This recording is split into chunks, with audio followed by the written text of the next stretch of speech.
¿Alguna vez te has preguntado cuántas bacterias hay en un solo gramo de tierra? La respuesta puede sorprenderte: varios miles de millones. Las bacterias son microorganismos fascinantes y extremadamente abundantes en nuestro planeta. Estos pequeños seres, que miden entre 0.5 y 5 micrómetros, pueden encontrarse en una variedad impresionante de formas, desde esferas, conocidas como cocos, hasta barras llamadas bacilos, filamentos curvados que denominamos vibrios, e incluso formas helicoidales como los espirilos y espiroquetas. Pero, ¿qué son exactamente las bacterias y por qué son tan importantes para la vida en la Tierra? Las bacterias son células procariotas, lo que significa que no tienen un núcleo definido como las células eucariotas que forman los animales, las plantas y los hongos. Esto las convierte en organismos únicos, ya que carecen de los orgánulos membranosos internos que caracterizan a las células más complejas. Una de las características más distintivas de las bacterias es su pared celular, que está compuesta principalmente de peptidoglicano, un componente que les otorga estructura y protección. Además, muchas de ellas poseen flagelos o mecanismos de locomoción que les permiten moverse en su entorno. La ciencia que se encarga del estudio de las bacterias se llama bacteriología, una rama de la microbiología que ha revelado muchas de las maravillas de estos microorganismos. Sin embargo, es interesante notar que el término bacteria ha evolucionado con el tiempo. Antiguamente, se utilizaba para referirse a todos los procariotas, pero hoy en día la taxonomía científica ha dividido a estos organismos en dos grupos distintos: bacteria y arcaea, o arqueas.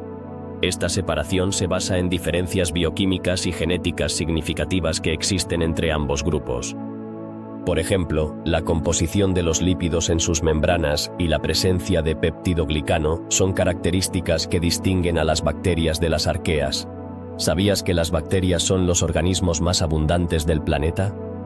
Se encuentran en todos los hábitats imaginables, desde los más comunes hasta los más extremos. Pueden sobrevivir en manantiales de aguas calientes y ácidas, en desechos radioactivos e incluso en las profundidades del océano y en la corteza terrestre.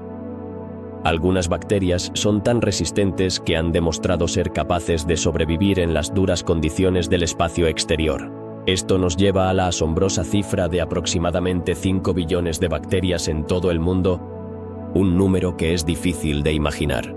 Las bacterias desempeñan un papel crucial en el reciclaje de elementos en la naturaleza. Muchos procesos importantes de los ciclos biogeoquímicos dependen de su actividad. Un ejemplo notable es la fijación del nitrógeno atmosférico, un proceso vital para la vida en la Tierra. Sin embargo, a pesar de su importancia, solamente alrededor de la mitad de los filos conocidos de bacterias tienen especies que se pueden cultivar en el laboratorio. Esto significa que cerca del 90% de las especies bacterianas que existen aún no han sido descritas, lo que representa un vasto territorio inexplorado en el mundo microbiano. En el cuerpo humano, la relación con las bacterias es aún más fascinante. Hay aproximadamente 10 veces más células bacterianas en nuestro organismo que células humanas. Estas bacterias residen principalmente en nuestra piel y en el tracto digestivo, donde desempeñan funciones esenciales para nuestra salud. Aunque la mayoría de estas bacterias son inofensivas o incluso beneficiosas gracias a la protección que nos brinda nuestro sistema inmunológico, algunas pueden ser patógenas y causar enfermedades infecciosas. Ejemplos de estas bacterias dañinas incluyen las que provocan cólera, difteria, escarlatina, lepra, sífilis y tifus, entre otras. En resumen, las bacterias son organismos extraordinarios que no solo habitan en todos los rincones del planeta, sino que también desempeñan roles vitales en los ecosistemas y en nuestra propia biología. Su estudio continúa revelando secretos que podrían cambiar nuestra comprensión de la vida misma. Así que la próxima vez que pienses en las bacterias, recuerda que estos pequeños seres son mucho más que simples microorganismos, son piezas clave en el gran rompecabezas de la vida en la Tierra. Las bacterias son organismos microscópicos que, aunque a menudo se asocian con enfermedades, también juegan un papel crucial en nuestra vida cotidiana. Entre las enfermedades bacterianas más letales, las infecciones respiratorias destacan, siendo la tuberculosis una de las más preocupantes, con una mortalidad que alcanzó aproximadamente 1,5 millones de personas solo en el año 2018. Pero, ¿cómo combatimos estas infecciones? La respuesta se encuentra en los antibióticos, medicamentos diseñados para atacar y eliminar bacterias. Estos fármacos son eficaces porque pueden inhibir la formación de la pared celular de las bacterias o interrumpir otros procesos vitales en su ciclo de vida. Sin embargo, su uso no se limita a la medicina, también se emplean en la agricultura y la ganadería, incluso cuando no hay enfermedades presentes. Esta práctica ha llevado a un aumento preocupante en la resistencia bacteriana a los antibióticos, un fenómeno que representa un desafío creciente para la salud pública. A pesar de estos problemas, las bacterias no son solo causantes de enfermedades. En la industria, son esenciales para el tratamiento de aguas residuales y en la producción de alimentos como mantequilla, queso y yogur, así como en la fabricación de medicamentos y productos químicos. Así que, aunque algunas bacterias son dañinas, muchas otras son fundamentales para nuestro bienestar. La historia de la bacteriología es fascinante y nos lleva a explorar cómo la humanidad ha comprendido a los microorganismos a lo largo de los siglos. Todo comenzó a finales de la Edad Media, cuando se empezó a conjeturar la existencia de seres invisibles que podrían estar detrás de las enfermedades. Un destacado pensador de esa época, Abu Ali ibn Sina, conocido como Avicenna, escribió en su obra Canon de Medicina en el año 1020 que las secreciones corporales estaban contaminadas por una multitud de cuerpos extraños infecciosos antes de que una persona cayera enferma. Sin embargo, aunque Avicenna planteó esta teoría, no llegó a identificar esos cuerpos como la causa principal de las enfermedades que aquejaban a la población.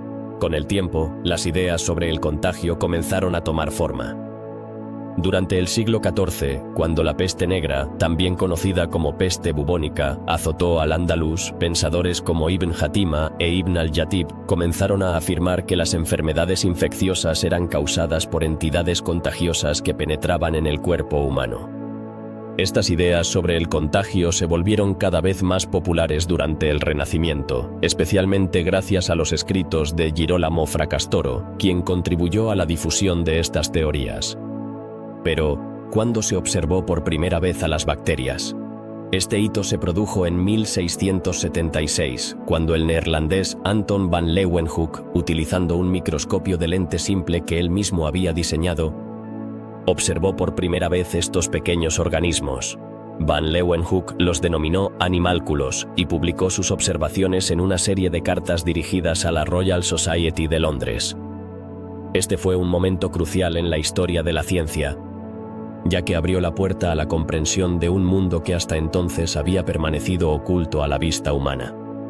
Más adelante, en el siglo XVIII, el médico Mark von Plensith afirmó que las enfermedades contagiosas eran causadas por los pequeños organismos que van Leeuwenhoek había descubierto.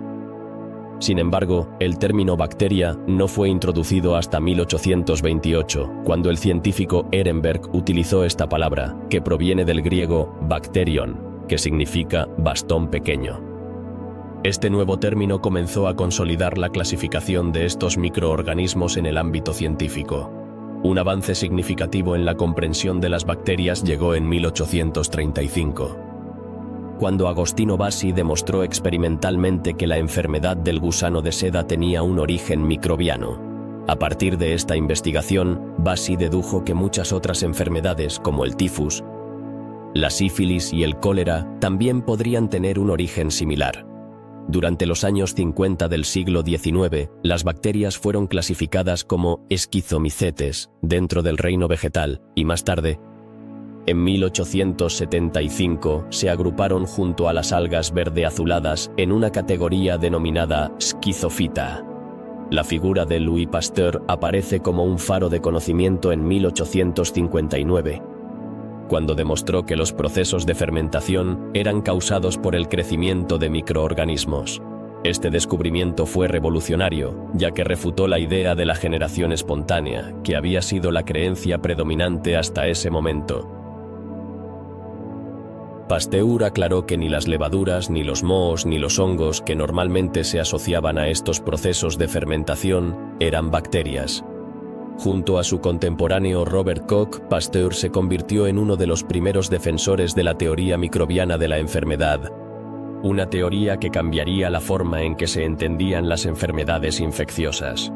Robert Koch, por su parte, se destacó en el campo de la microbiología médica, investigando diversas enfermedades infecciosas como el cólera, el carbunco y la tuberculosis.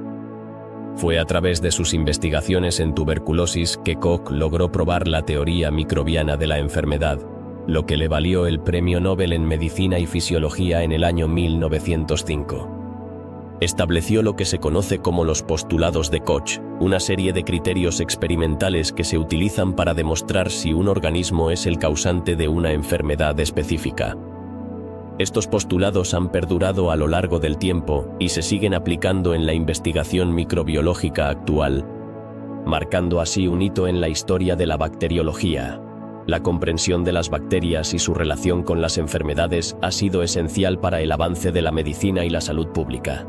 A finales del siglo XIX, la comunidad científica ya había comenzado a comprender que las bacterias eran responsables de una gran variedad de enfermedades. Sin embargo, había un gran desafío: no existían tratamientos antibacterianos para combatir estas infecciones.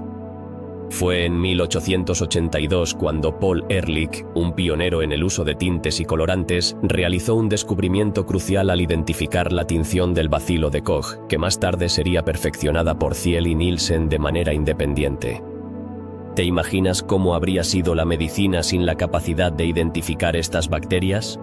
En 1884 se introdujo la tinción Gram, otro avance significativo en la bacteriología.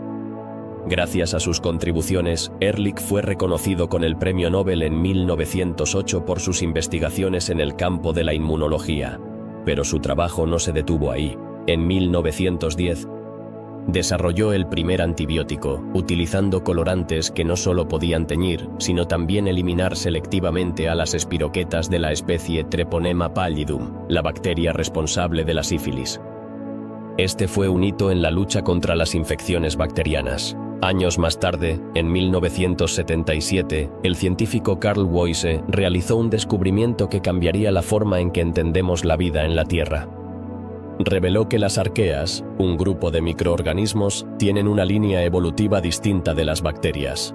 Esta nueva clasificación, basada en la secuenciación del ARN ribosómico 16S, dividió a los procariotas en dos grupos evolutivos diferentes, formando un sistema de 3 dominios: arquea, bacteria y eucaria.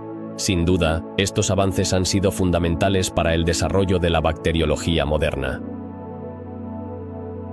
Los seres vivos en nuestro planeta se agrupan en 3 dominios fundamentales: las bacterias, las arqueas y los eucariotas. Pero, ¿qué significa realmente esto?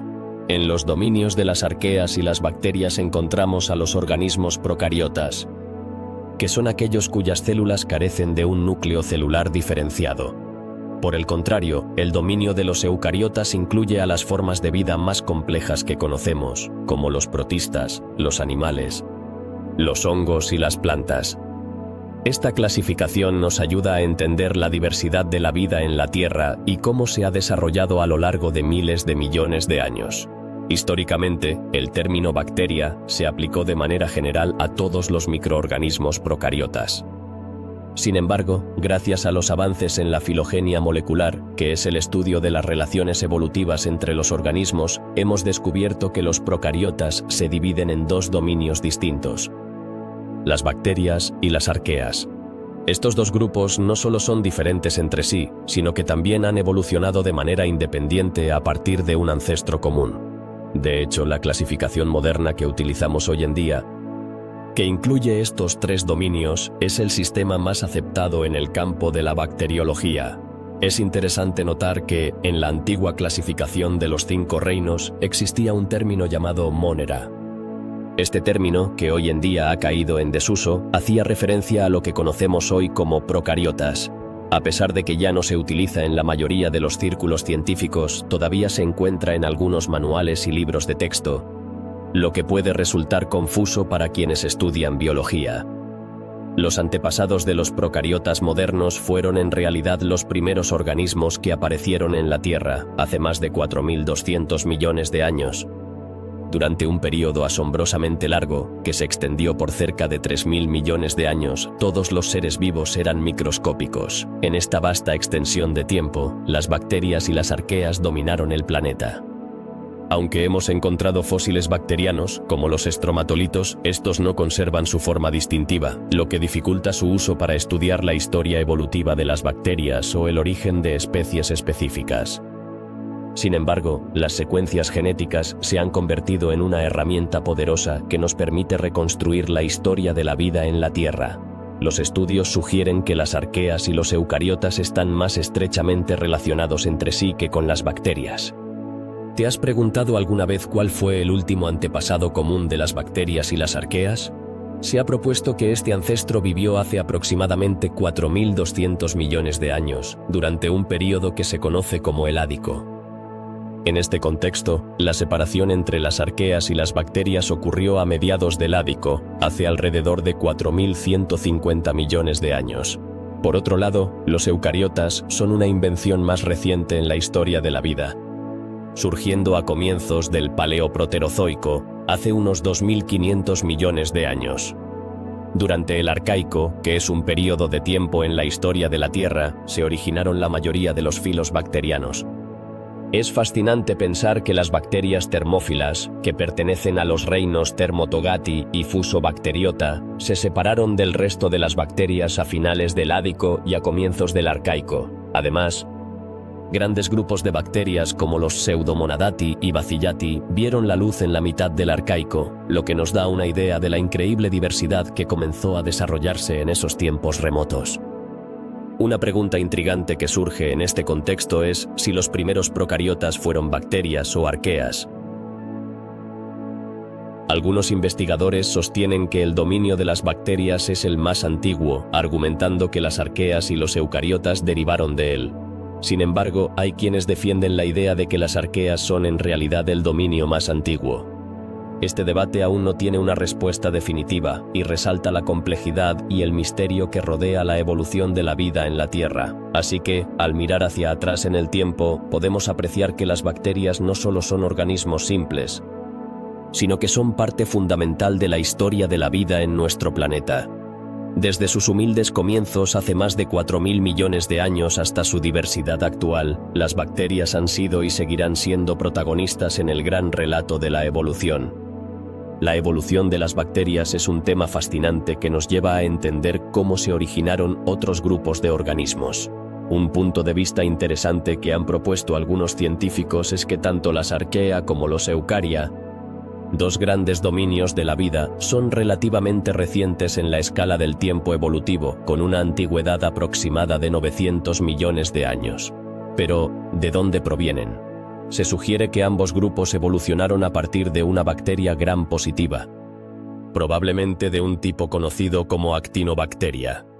Este proceso implicó un cambio significativo, donde la pared celular de peptidoglicano fue sustituida por una de glucoproteína, dando origen así a un organismo que se denomina neomura. Además, las bacterias han jugado un papel crucial en una de las grandes divisiones evolutivas que separaron a las arcaea de los eucaria. Un ejemplo notable es el origen de las mitocondrias, que son las pequeñas estructuras en nuestras células responsables de la producción de energía. Se cree que estas mitocondrias provienen de un proceso llamado endosimbiosis, donde un antepasado de los eucariotas, que probablemente estaba relacionado con las arqueas, ingirió una proteobacteria alfa. Esta proteobacteria, al no ser digerida, logró sobrevivir y desarrollarse dentro del citoplasma del organismo, dando lugar a las mitocondrias que hoy encontramos en todas las eucariotas, aunque en algunas especies, como ciertos protistas, estas estructuras pueden ser muy reducidas o incluso estar ausentes. Pero la historia no termina ahí. Posteriormente, ocurrió una segunda endosimbiosis, en la que una eucariota mitocondrial ingirió una cianobacteria. Este evento fue fundamental, ya que condujo a la formación de los cloroplastos, que son esenciales para la fotosíntesis en algas y plantas. Existen incluso grupos de algas que se originaron a partir de eventos posteriores de endosimbiosis, donde eucariotas heterótrofos ingirieron algas eucariotas, convirtiéndose en plastos de segunda generación. Este proceso muestra la complejidad y la interconexión de la vida a través de la evolución, revelando cómo las bacterias no solo han influido en su propio desarrollo, sino también en el de otros organismos que hoy conocemos. Las bacterias son organismos fascinantes que presentan una sorprendente variedad de tamaños y formas. En general, la mayoría de las bacterias son notablemente más pequeñas que las células eucariotas, siendo su tamaño habitual de entre 0.5 y 5 micrómetros. Pero, ¿sabías que existen especies que pueden alcanzar dimensiones mucho más grandes? Por ejemplo, la bacteria Thiomargarita namibiensis y el Epulopiscium fischelsoni pueden llegar a medir hasta 0.5 milímetros, mientras que la bacteria más grande conocida, la Thiomargarita magnifica, puede alcanzar entre 10 y 20 milímetros, lo que le permite ser visible a simple vista. Esto plantea una pregunta interesante. ¿Cómo puede un organismo tan pequeño tener un impacto tan grande en su entorno? Por otro lado, en el extremo opuesto de la escala, encontramos a las bacterias más diminutas, como las que pertenecen a la clase Molicutes, que incluye al género Mycoplasma, así como a las ultrapequeñas bacterias del grupo CPR, que pueden medir solo 0.3 micrómetros. Para poner esto en perspectiva, estas bacterias son tan pequeñas como los virus más grandes. Esta diversidad en el tamaño de las bacterias es un reflejo de su adaptación a diferentes nichos ecológicos y condiciones ambientales, lo que les permite prosperar en una variedad de entornos. La forma de las bacterias es igualmente variada y compleja. Es interesante notar que una misma especie puede adoptar diferentes formas, un fenómeno conocido como pleomorfismo. A pesar de esta variabilidad, podemos clasificar las bacterias en tres tipos morfológicos fundamentales. Primero, tenemos los cocos, que son de forma esférica. Dentro de este grupo encontramos diferentes agrupaciones, como los diplococos, que son cocos dispuestos en pares, y los tetracocos, que se agrupan en grupos de 4. También están los streptococos, que forman cadenas, y los estafilococos, que se agrupan de manera irregular, asemejándose a racimos de uvas. El segundo tipo de forma bacteriana es el bacilo, que se caracteriza por su forma de bastoncillo.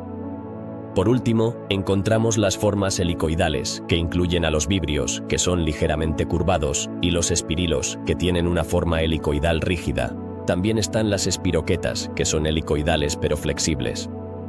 Sorprendentemente, algunas especies pueden presentar formas tetraédricas o cúbicas, lo que añade aún más diversidad a la morfología bacteriana. Esta amplia variedad de formas no es solo un rasgo estético. Está determinada en última instancia por la composición de la pared celular y el citoesqueleto de las bacterias. Este aspecto es de vital importancia, ya que influye en la capacidad de las bacterias para adquirir nutrientes, unirse a superficies y moverse en respuesta a diversos estímulos. Por ejemplo, la forma en que una bacteria se adhiere a una superficie puede determinar su éxito en un entorno particular, lo que plantea la pregunta: ¿cómo se adaptan estas formas a las diferentes condiciones de su entorno? Además, es interesante mencionar algunas especies específicas y sus patrones de asociación. La Neisseria gonorrhoeae, por ejemplo, presenta una forma diploide, es decir, se encuentra en pares. Por otro lado, el Streptococcus forma cadenas, mientras que el Staphylococcus se agrupa en racimos. También tenemos a las actinobacterias, que se presentan en forma de filamentos. Estos filamentos suelen estar rodeados de una vaina que contiene múltiples células individuales y en algunos casos pueden ramificarse, como en el género Nocardia, que adquiere un aspecto similar al micelio de un hongo. Un aspecto fascinante de las bacterias es su capacidad para anclarse a superficies y formar estructuras complejas llamadas biopelículas o biofilmes. Estas biopelículas pueden variar en grosor, desde unos pocos micrómetros hasta medio metro. Lo más interesante es que estas estructuras pueden albergar diversas especies bacterianas, así como protistas y arqueas. Las biopelículas se caracterizan por formar conglomerados de células y componentes extracelulares, lo que les permite alcanzar un nivel superior de organización conocido como microcolonia. Esta microcolonia está atravesada por una red de canales que facilita la difusión de nutrientes. lo que plantea una cuestión intrigante: ¿cómo logran estas comunidades bacterianas sobrevivir y prosperar en su entorno? En resumen, la morfología bacteriana es un campo de estudio fascinante que revela la increíble diversidad y adaptabilidad de estos microorganismos. Desde su tamaño diminuto hasta sus variadas formas y estructuras complejas, las bacterias son un ejemplo perfecto de cómo la naturaleza puede encontrar soluciones innovadoras para sobrevivir en un mundo en constante cambio. Así que la próxima vez que pienses en bacterias, recuerda que detrás de su simplicidad aparente se esconde un mundo lleno de complejidades y maravillas. En el fascinante mundo de las bacterias hay un aspecto que muchas veces pasa desapercibido: su morfología y cómo se agrupan en la naturaleza. ¿Sabías que en ambientes como el suelo o en la superficie de las plantas, la mayoría de las bacterias no viven solas? En realidad se encuentran ancladas a estas superficies formando estructuras llamadas biopelículas. Estas biopelículas son muy importantes, especialmente cuando hablamos de infecciones bacterianas crónicas y de la salud de los implantes médicos. ¿Por qué son tan complicadas de eliminar? La respuesta es sencilla. Las bacterias que forman estas biopelículas son mucho más resistentes que aquellas que flotan individualmente en el medio. Esto hace que su erradicación sea un verdadero desafío para los tratamientos médicos. Pero eso no es todo. Dentro del vasto reino de las bacterias existe un grupo aún más intrigante conocido como las mixobacterias. Estas bacterias tienen una morfología bastante compleja y sorprendente. Cuando se encuentran en un ambiente donde escasean los aminoácidos, son capaces de comunicarse entre sí mediante un fenómeno conocido como percepción de quórum. ¿Te imaginas a millones de bacterias coordinando sus movimientos? Al detectar la presencia de otras células, todas migran y se agrupan, formando estructuras llamadas cuerpos fructíferos. Estos cuerpos pueden llegar a medir hasta 0,5 milímetros de longitud y contener alrededor de 100.000 células. Una vez que se ha formado esta estructura, las bacterias no se quedan quietas. Comienzan a diferenciarse y a asumir diferentes funciones, lo que les permite alcanzar un nivel de organización que se asemeja al de organismos pluricelulares. Por ejemplo, entre 1 y 10 células se trasladan a la parte superior del cuerpo fructífero y, al llegar allí, se transforman en células latentes llamadas mixosporas. Estas células son especialmente resistentes a la desecación y a condiciones ambientales adversas, lo que les permite sobrevivir en situaciones que serían letales para otras. Así, la morfología bacteriana no solo es fascinante, sino que también revela la increíble capacidad de adaptación y organización de estos microorganismos. Las bacterias son organismos fascinantes y, a pesar de su simplicidad, poseen una estructura altamente eficiente. Su tamaño es notablemente pequeño, midiendo aproximadamente 2 micrómetros de ancho y entre 7 y 8 micrómetros de longitud en su forma cilíndrica conocida como bacilo. Sin embargo, también existen especies que pueden ser aún más diminutas, alcanzando entre 0,5 y 1,5 micrómetros. Pero, ¿qué hace que estas pequeñas criaturas sean tan interesantes? La respuesta radica en su clasificación como organismos procariotas, lo que significa que carecen de un núcleo definido y de orgánulos membranosos como los que se encuentran en las células eucariotas. En lugar de un núcleo, las bacterias presentan una estructura llamada nucleoide, donde se encuentra una gran molécula de ADN en forma circular. Este ADN es crucial, ya que contiene la información genética necesaria para el funcionamiento y la reproducción de la bacteria. En el interior del citoplasma, que es el fluido que llena la célula, no hay orgánulos rodeados por membranas como los que se encuentran en las células más complejas. Sin embargo, el citoplasma alberga plásmidos, que son pequeñas moléculas circulares de ADN que coexisten con el nucleoide. Estos plásmidos son importantes porque contienen genes que pueden ser utilizados por la bacteria durante un proceso llamado conjugación, donde se intercambian material genético con otras bacterias. Además de los plásmidos, el citoplasma también contiene ribosomas, que son esenciales para la síntesis de proteínas, así como vacuolas, que son gránulos que almacenan sustancias de reserva. La membrana citoplasmática, compuesta por lípidos, rodea el citoplasma y actúa como una barrera que controla lo que entra y sale de la célula. Pero eso no es todo, ya que muchas bacterias también tienen una pared celular que les proporciona estructura y protección. Esta pared está formada por un compuesto llamado peptidoglicano, también conocido como mureína. En algunos casos, las bacterias presentan una segunda membrana lipídica, conocida como membrana externa, que rodea la pared celular. El espacio entre la membrana citoplasmática y la pared celular, o la membrana externa si está presente, se denomina espacio periplásmico. Algunas bacterias tienen una cápsula que las protege aún más, mientras que otras pueden formar endosporas, una especie de estado latente que les permite sobrevivir en condiciones extremas. Por último, entre las estructuras que se encuentran en la superficie de las bacterias, destacan los flagelos, que les permiten moverse, y los pili, que son estructuras que facilitan la adhesión a superficies. Así, la célula bacteriana, a pesar de su sencillez, está equipada con una variedad de estructuras que le permiten adaptarse y sobrevivir en diversos entornos. La membrana citoplasmática de las bacterias es una estructura fascinante y esencial que comparte similitudes con las membranas de las células de plantas y animales. Esta membrana está formada por una bicapa lipídica, compuesta principalmente de fosfolípidos, en la que se encuentran insertadas diversas moléculas de proteínas. Pero, ¿cuáles son las funciones que desempeña esta membrana en el mundo bacteriano? La respuesta es sorprendente.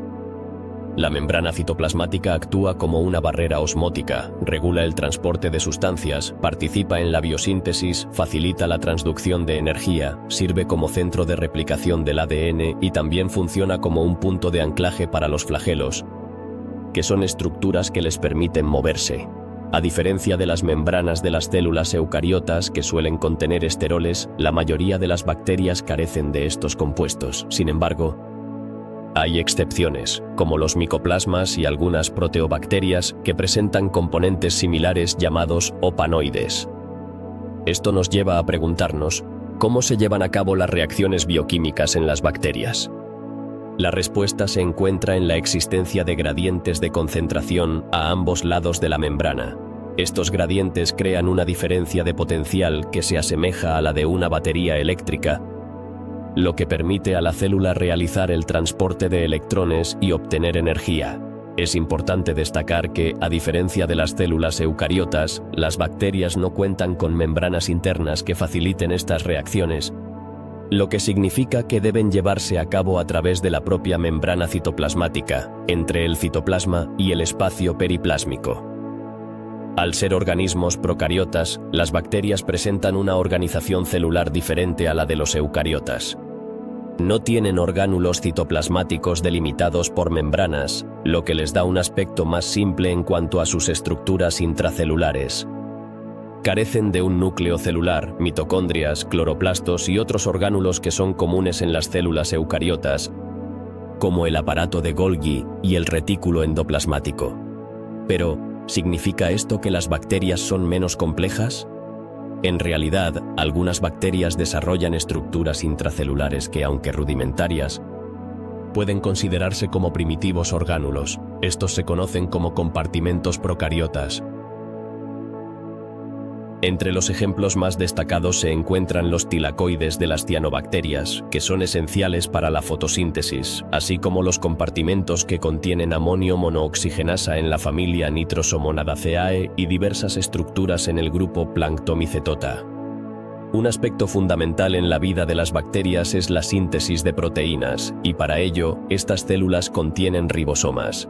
Sin embargo, aquí hay un detalle interesante. Los ribosomas bacterianos son diferentes a los de las células eucariotas. Tanto los ribosomas como el ARN ribosómico de las arqueas y las bacterias son similares, clasificándose ambos como de tipo 70S, mientras que los ribosomas de las células eucariotas son de tipo 80S. A pesar de esta similitud en el tamaño, la mayoría de las proteínas ribosomales, los factores de traducción y el ARN de transferencia de las arqueas son más parecidos a los de los eucariotas que a los de las bacterias. Esto plantea una pregunta interesante. ¿Cómo se relacionan estas diferencias en la síntesis de proteínas con la evolución de los organismos? Además de los ribosomas, muchas bacterias presentan vacuolas, que son gránulos intracelulares destinados al almacenamiento de diversas sustancias. Algunos ejemplos de lo que pueden almacenar incluyen glucógeno, polifosfatos, azufre y polihidroxialcanoatos. Estas vacuolas son cruciales para el metabolismo y la supervivencia de las bacterias en distintos ambientes. Por otro lado, ciertas especies bacterianas que realizan la fotosíntesis, como las cianobacterias, han desarrollado vesículas internas de gas.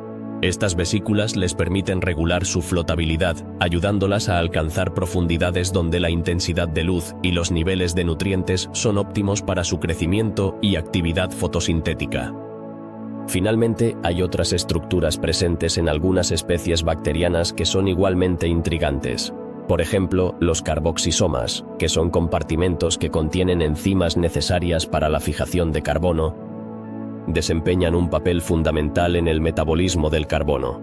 También están los magnetosomas, que permiten a las bacterias orientarse en el campo magnético de la Tierra, lo que les ayuda a navegar en su entorno.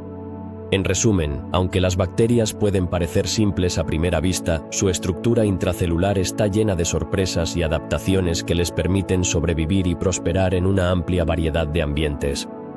La complejidad de su organización celular es un testimonio de la diversidad de la vida microbiana en nuestro planeta. Las bacterias son organismos fascinantes y a menudo sorprendentes en su estructura. A diferencia de las células más complejas, las bacterias no poseen un núcleo definido por membranas.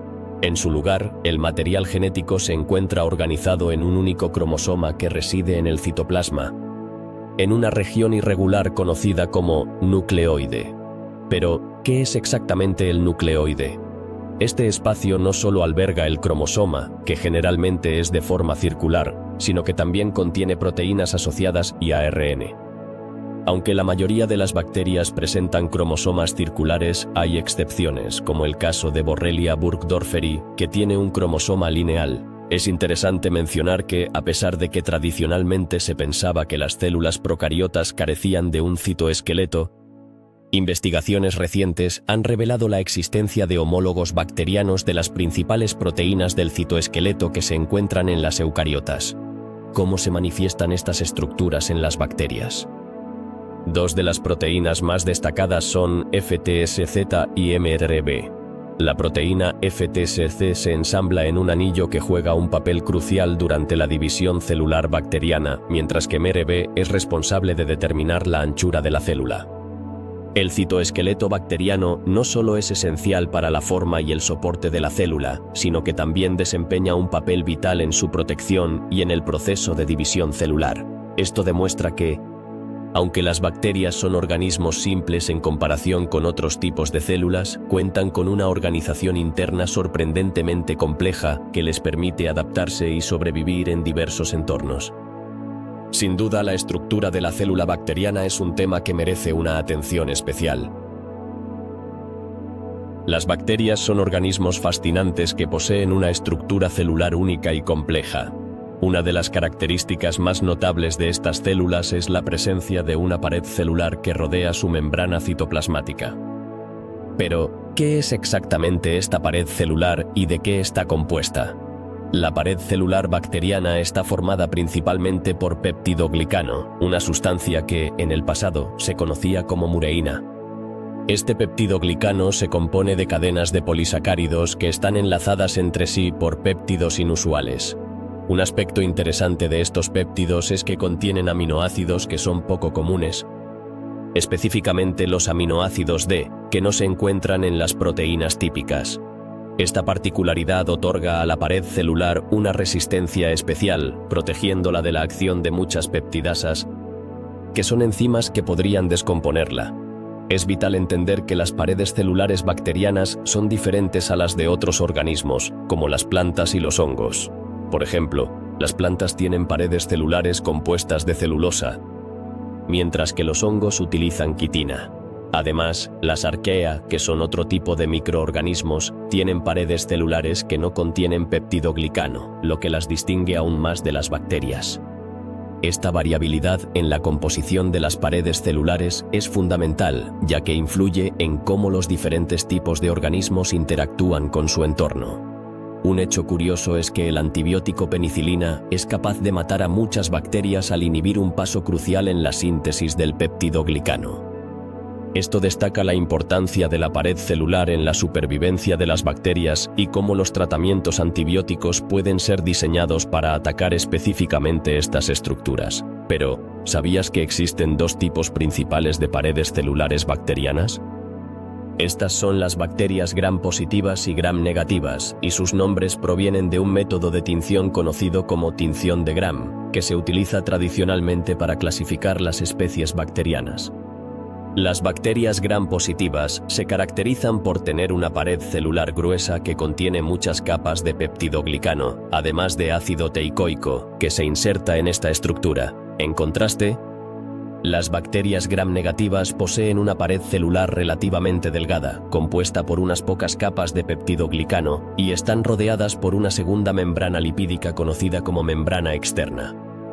Esta membrana externa contiene lipopolisacáridos y lipoproteínas, lo que les confiere propiedades únicas. Un grupo interesante dentro de las bacterias son los micoplasmas, que son una excepción notable, ya que carecen de pared celular. La mayoría de las bacterias que encontramos en la naturaleza tienen paredes celulares gram negativas, mientras que solo un par de grupos como Bacillota y Actinomycetota son clasificados como gram positivos. Estos dos grupos eran anteriormente conocidos como bacterias gram positivas de contenido de guanina y citosina bajo y alto, respectivamente. Las diferencias en la estructura de la pared celular no solo son interesantes desde un punto de vista biológico, sino que también tienen implicaciones prácticas en el tratamiento de infecciones, ya que afectan la susceptibilidad de las bacterias a diferentes antibióticos. Por ejemplo, la vancomicina es un antibiótico que solo puede matar a las bacterias gram positivas y es ineficaz contra patógenos gram negativos como Haemophilus influenzae o Pseudomonas aeruginosa. Dentro del filo Actinomycetota hay un género que merece una mención especial, Mycobacterium. Aunque se clasifica como gram positivo, en la práctica no se comporta como tal, ya que su pared celular no retiene el tinte utilizado en la tinción de Gram. Esto se debe a que sus paredes son poco comunes, ricas en ácidos micólicos, lo que les otorga un carácter hidrófobo y ceroso, además de ser bastante gruesas. Esta estructura les confiere una gran resistencia, lo que representa un desafío adicional en el tratamiento de infecciones causadas por estas bacterias. Adicionalmente, muchas bacterias poseen una capa S, que está formada por moléculas de proteína de estructura rígida que cubren la pared celular. Esta capa no solo proporciona una protección química y física, sino que también puede actuar como una barrera para la difusión de macromoléculas. Las funciones de las capas S son diversas y aunque aún no se comprenden completamente, se ha observado que en el género Campylobacter, estas capas pueden actuar como factores de virulencia. En la especie Bacillus stearothermophilus, por otro lado, se ha encontrado que contienen enzimas en su superficie. Así que, la próxima vez que pienses en bacterias, recuerda que su estructura celular es mucho más compleja y fascinante de lo que parece a simple vista. Hoy vamos a sumergirnos en el fascinante mundo de las bacterias, esos organismos microscópicos que, aunque a menudo pasen desapercibidos, desempeñan un papel crucial en nuestro ecosistema y en nuestra salud. Comencemos por hablar de una de las estructuras más sorprendentes que poseen, los flagelos. Pero, ¿qué son exactamente los flagelos? Imagina largos apéndices filamentosos que se extienden de la superficie de la célula bacteriana. Estos flagelos, compuestos de proteínas, son fundamentales para el movimiento de las bacterias, con un diámetro de aproximadamente 20 nanómetros y una longitud que puede alcanzar hasta 20 micrómetros. Estos apéndices actúan como motores biológicos. Pero, ¿cómo logran moverse? La respuesta está en la energía que obtienen de la transferencia de iones, un proceso que se ve impulsado por el gradiente electroquímico existente entre ambos lados de la membrana citoplasmática. Es realmente asombroso cómo algo tan pequeño puede tener un impacto tan grande en la movilidad de estos microorganismos. Pasando a otra estructura interesante, encontramos las fimbrias. Estas son filamentos finos de proteínas que se distribuyen sobre la superficie de la célula bacteriana y que, al ser observadas bajo un microscopio electrónico, se asemejan a finos pelos. Con un diámetro de entre 2 y 10 nanómetros y una longitud que puede extenderse hasta varios micrómetros, las fimbrias desempeñan un papel esencial en la adherencia de las bacterias a superficies sólidas o incluso a otras células. ¿Por qué es esto tan importante? Porque esta capacidad de adherirse es crucial para la virulencia de ciertos patógenos, lo que significa que ayudan a las bacterias a establecer infecciones en organismos huéspedes. Ahora hablemos de los pili, que son apéndices celulares un poco más grandes que las fimbrias. Su función principal es la transferencia de material genético entre bacterias, un proceso que se conoce como conjugación bacteriana. Esta capacidad de intercambiar información genética no solo es fascinante, sino que también es vital para la evolución y adaptación de las bacterias a diferentes entornos. Además de estas estructuras, muchas bacterias tienen la capacidad de acumular material en su exterior, formando recubrimientos que pueden clasificarse en cápsulas y glicocálix. La cápsula es una estructura rígida que se une firmemente a la superficie de la bacteria, mientras que el glicocálix es más flexible y se adhiere de manera más laxa. Estas estructuras no son solo adornos, protegen a las bacterias de ser fagocitadas por células eucariotas como los macrófagos, que son parte del sistema inmunológico. Pero eso no es todo, también pueden actuar como antígenos, lo que significa que están involucradas en el reconocimiento bacteriano, además de facilitar la adherencia y la formación de biopelículas. La formación de estas estructuras extracelulares está controlada por el sistema de secreción bacteriano, un mecanismo que transfiere proteínas desde el interior de la célula hacia el espacio que la rodea. Existen diversos tipos de sistemas de secreción, y muchos de ellos son esenciales para la virulencia de los patógenos, lo que los convierte en un área de estudio muy activa en la microbiología. Así que, la próxima vez que pienses en bacterias, recuerda que su complejidad y adaptabilidad son realmente impresionantes, gracias a estas estructuras extracelulares que les permiten sobrevivir y prosperar en entornos desafiantes. ¿Alguna vez te has preguntado cómo algunas bacterias logran sobrevivir en condiciones extremas? La respuesta está en las endosporas, estructuras fascinantes que forman ciertos géneros de bacterias gram-positivas, como Bacillus y Clostridium. Estas endosporas son verdaderos campeones de la resistencia, diseñadas para sobrevivir en entornos hostiles donde otras formas de vida no podrían. Pero, ¿qué son exactamente las endosporas? En esencia, son formas durmientes de las bacterias que les permiten mantenerse vivas cuando las condiciones ambientales se vuelven adversas. A diferencia de lo que podríamos pensar, las endosporas no son parte del proceso de reproducción de la mayoría de estas bacterias. Sin embargo, hay excepciones, como Anaerobacter, que puede generar hasta 7 endosporas a partir de una sola célula. Cada endospora cuenta con un núcleo central de citoplasma que alberga el ADN y los ribosomas, rodeado por una corteza que proporciona protección adicional. Esta estructura está recubierta por una cubierta impermeable y rígida que la hace aún más resistente. Lo realmente asombroso es que las endosporas no presentan un metabolismo detectable. Esto significa que pueden permanecer en un estado de letargo durante millones de años, resistiendo condiciones extremas que incluirían altos niveles de luz ultravioleta, radiación de rayos gamma, detergentes, desinfectantes, calor, presión e incluso desecación. ¿Te imaginas eso?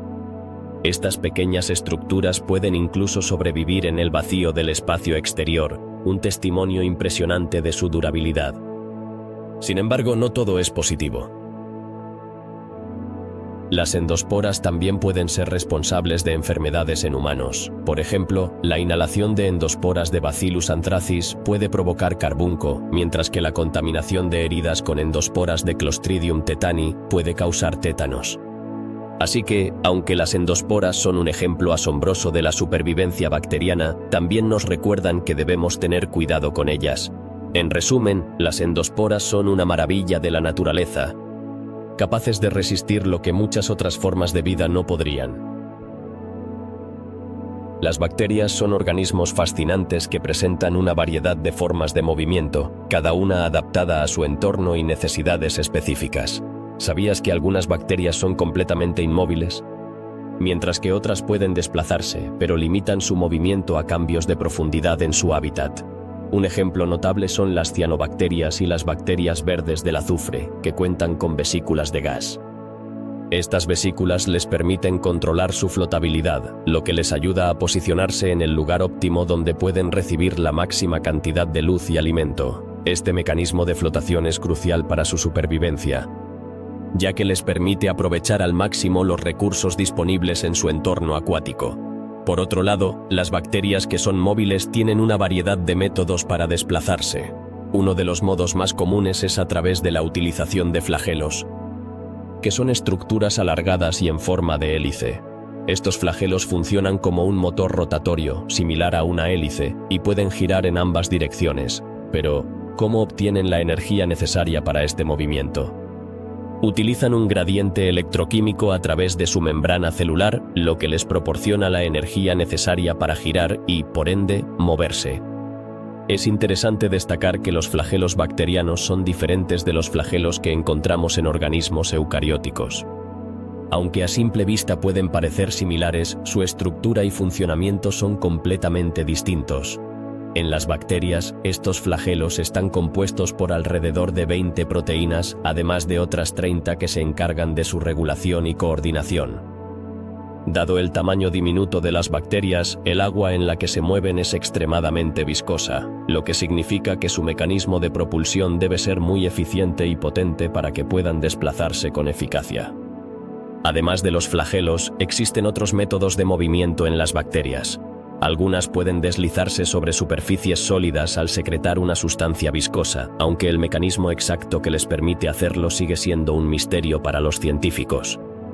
Otro tipo de movimiento se produce mediante contracciones musculares, donde la bacteria utiliza una estructura conocida como pilus de tipo 4. Este pilus actúa como un gancho. Primero se extiende y se ancla a una superficie, y luego se contrae con una fuerza notable, permitiendo que la bacteria se desplace. En cuanto a la clasificación de las bacterias móviles, estas se pueden distinguir según el número y la disposición de sus flagelos. Por ejemplo, hay bacterias con un solo flagelo, llamadas monotrico, y otras que tienen un flagelo en cada extremo, conocidas como anfítricos. También existen bacterias que presentan grupos de flagelos en uno o en ambos extremos, denominadas loftricas, y aquellas que tienen flagelos distribuidos por toda su superficie, conocidas como peritricas. Un grupo particular, las espiroquetas, cuenta con flagelos especializados llamados filamentos axiales. Estos filamentos están ubicados en el espacio periplásmico, entre las membranas de la bacteria, y producen un movimiento rotatorio que permite a la bacteria desplazarse como un sacacorchos. Hablando de movimiento, muchas bacterias, como la famosa Escherichia coli, exhiben dos tipos de desplazamiento: el movimiento en línea recta, conocido como carrera, y un movimiento aleatorio. Este último se caracteriza por un desplazamiento tridimensional en el que la bacteria alterna entre carreras cortas y giros al azar. Este comportamiento aleatorio es esencial para que las bacterias puedan explorar su entorno y encontrar nutrientes. Además, las bacterias móviles pueden responder a diferentes estímulos de su entorno, lo que les permite moverse hacia o alejándose de ciertos factores. Este fenómeno se conoce como taxis y puede manifestarse de diversas formas, como la quimiotaxis, donde las bacterias se mueven en respuesta a sustancias químicas; la fototaxis, que es la respuesta a la luz; o la magnetotaxis, que se refiere a la respuesta a campos magnéticos. Cada uno de estos tipos de taxis es una muestra de la increíble adaptabilidad de las bacterias a su entorno. Finalmente, dentro de un grupo peculiar de bacterias conocido como mixobacterias, las células individuales tienen la capacidad de moverse juntas, formando ondas de células. Este comportamiento colaborativo les permite agruparse y eventualmente formar cuerpos fructíferos característicos de este género. A diferencia de muchas otras bacterias que se mueven en ambientes líquidos, las mixobacterias se desplazan exclusivamente sobre superficies sólidas, lo que añade otra capa de complejidad a su comportamiento.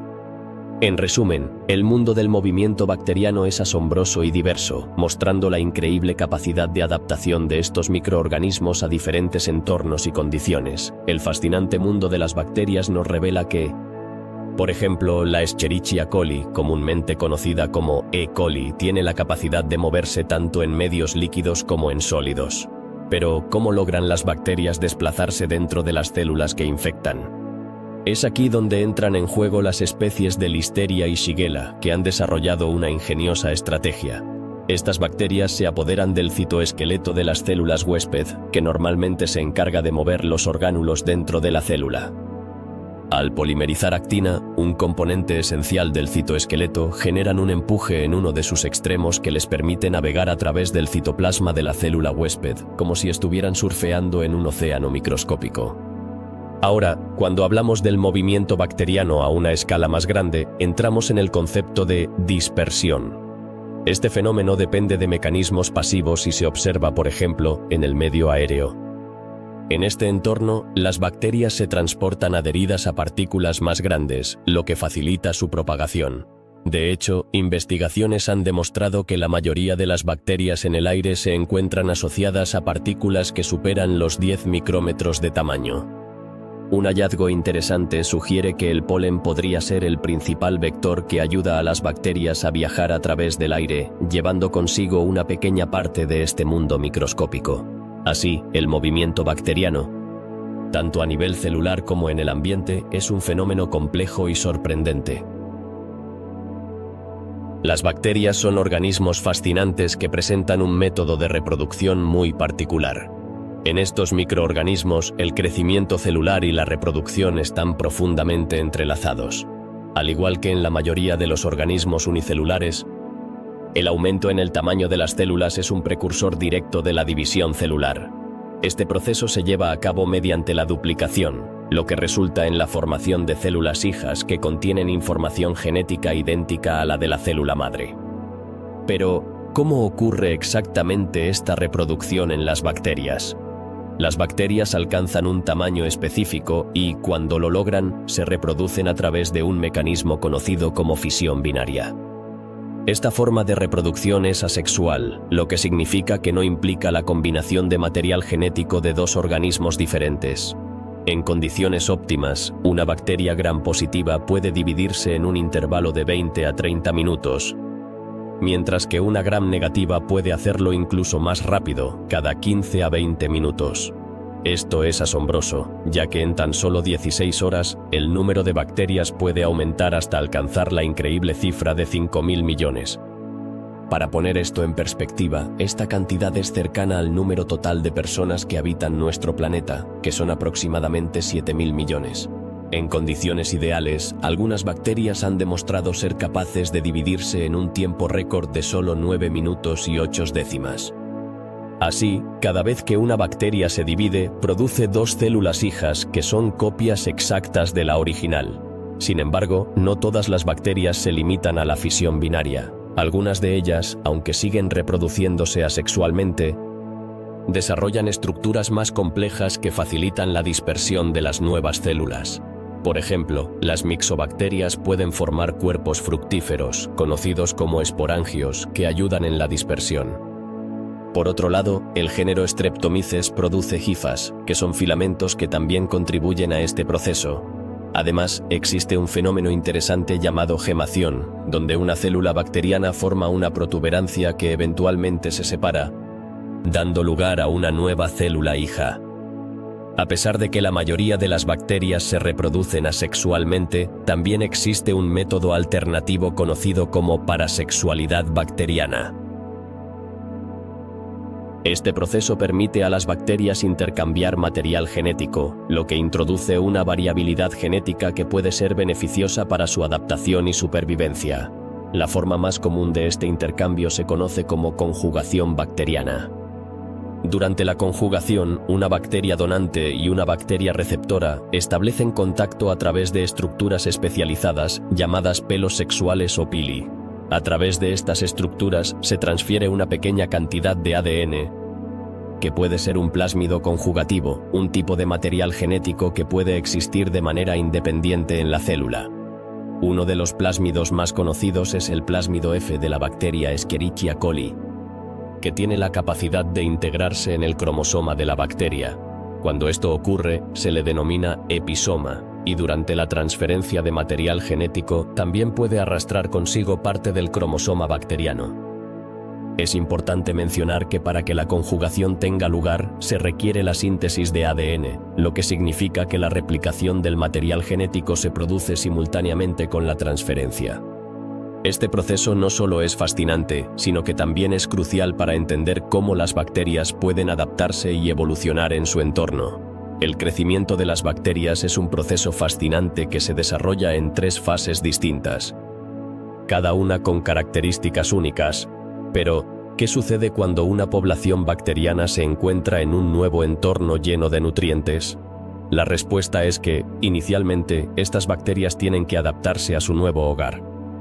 Esta primera etapa se conoce como la fase de adaptación, o también llamada fase lag. Durante esta fase, el crecimiento es lento y las células bacterianas se preparan para lo que vendrá. ¿Qué significa esto?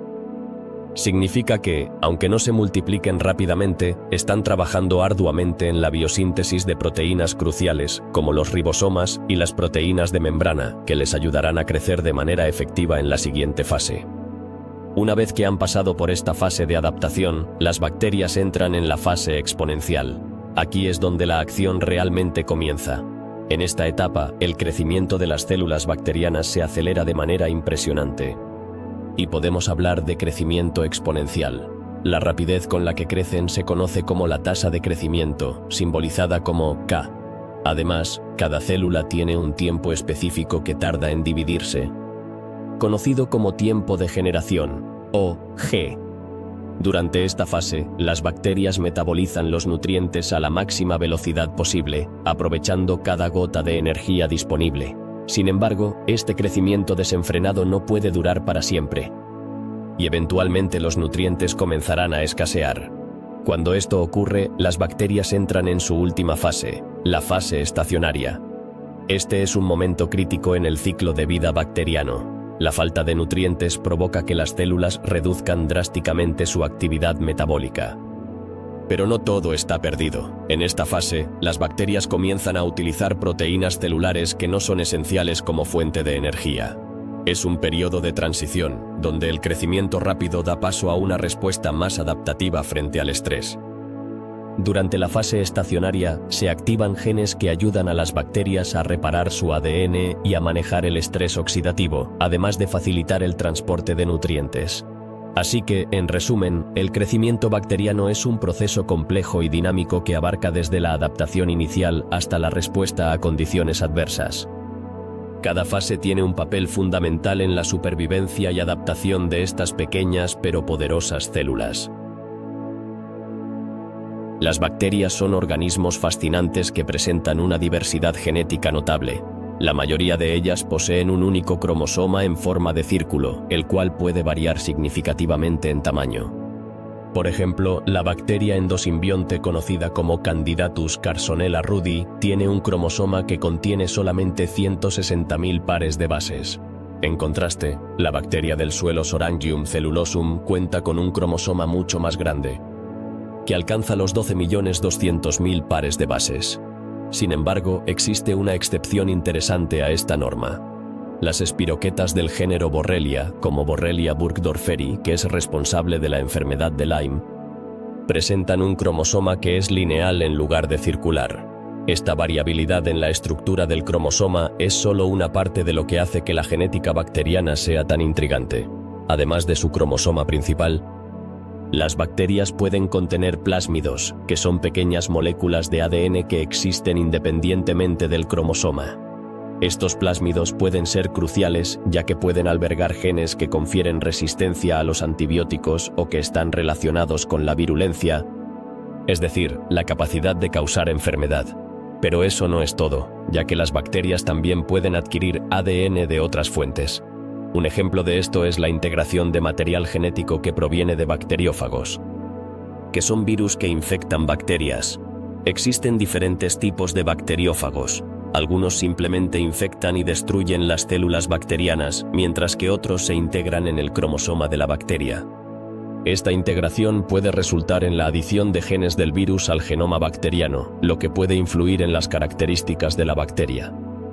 Un caso interesante de esta dinámica es la evolución de Escherichia coli O157, H7 y Clostridium botulinum.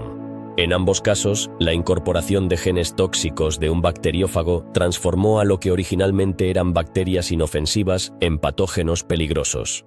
Este proceso de adquisición y modificación genética es fundamental para entender cómo las bacterias pueden adaptarse y evolucionar en respuesta a su entorno.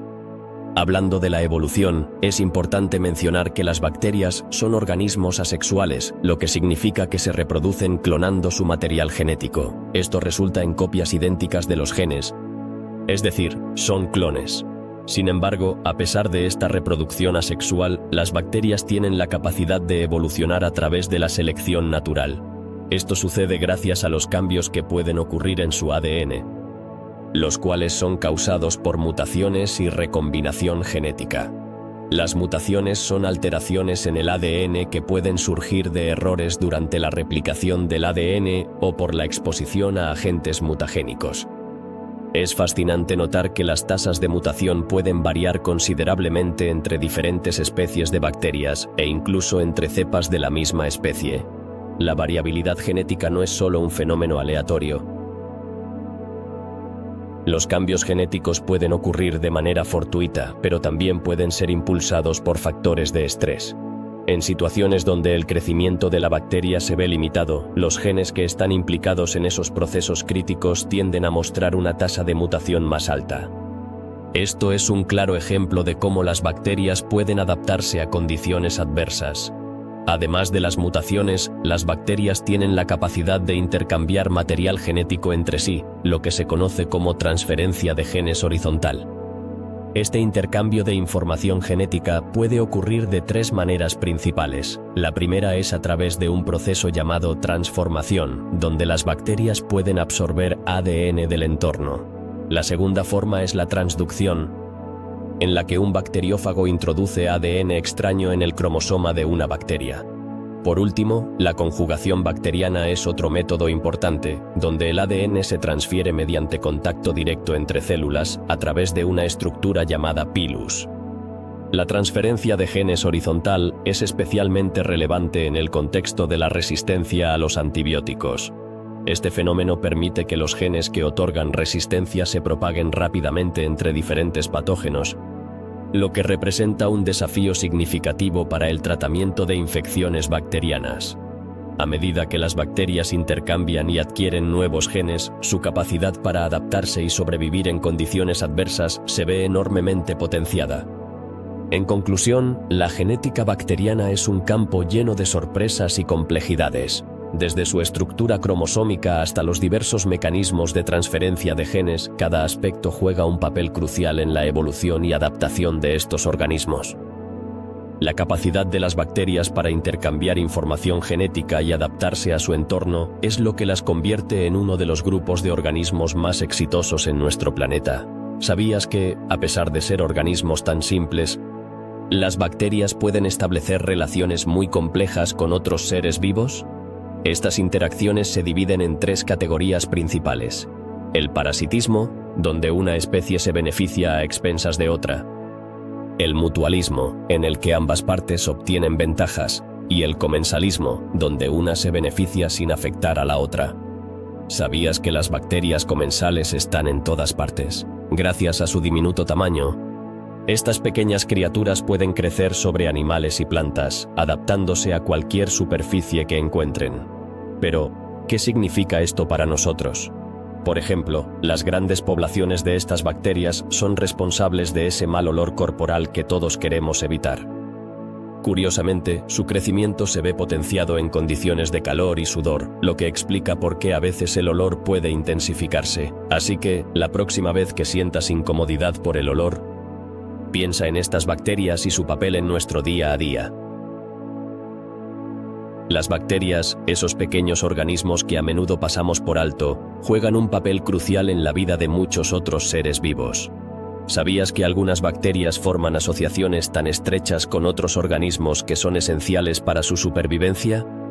Este tipo de relación se conoce como mutualismo, y un ejemplo fascinante de ello es la transferencia de hidrógeno entre diferentes especies.